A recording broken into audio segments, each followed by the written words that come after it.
भाग की बुनियाद।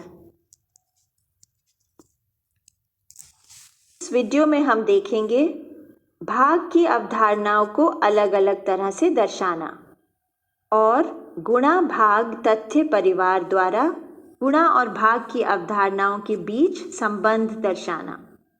चलिए अब इसे विस्तार में समझते हैं।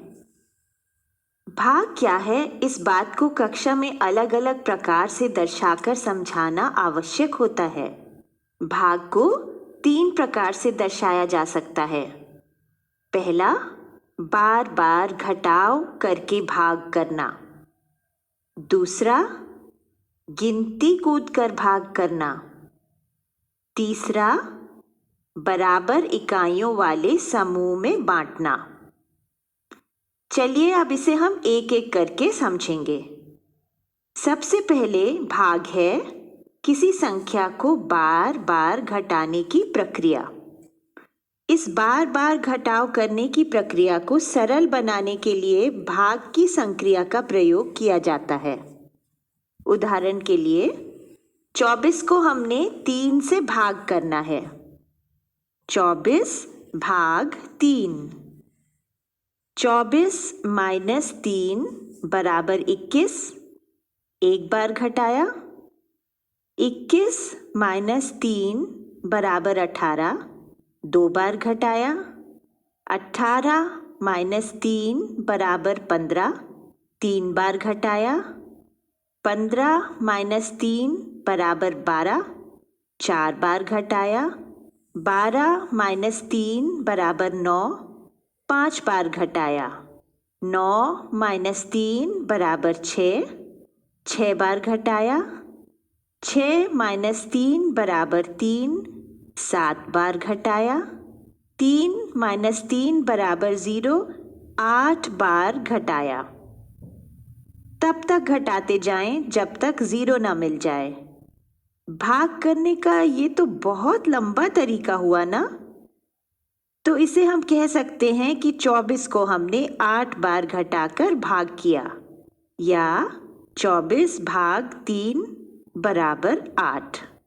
अब दूसरा, भाग को गिनती कूदना या स्किप काउंटिंग के रूप में भी दर्शाया जा सकता है।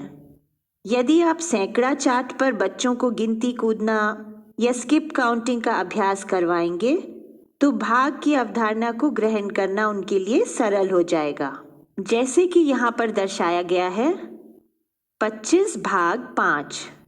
यहाँ पर जो भाज्य है उसे भाजक जितनी गिनती कूदते हुए 0 तक पहुँचने में जितने कदम लगेंगे वही हमारा उत्तर होगा।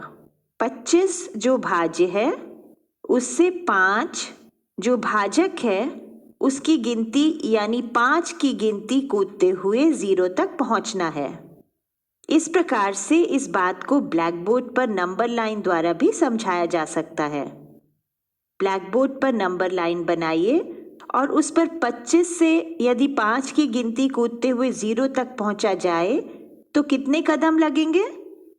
5 कदम लगेंगे। तो 25 भाग 5 हो गया 5। तीसरा, भाग में किसी संख्या को बराबर इकाइयों वाले समूह में बांटकर भी दर्शाया जा सकता है। उदाहरण 18 भाग 6। हमारे पास 18 टॉफियां हैं। यदि इन टॉफियों को हमें 6 बच्चों में बांटना हो तो हर बच्चे को कितनी टॉफियां मिलेंगी? तो 18 भाग 6 बराबर 3, यानी हर बच्चे को 3 टॉफियां मिलेंगी।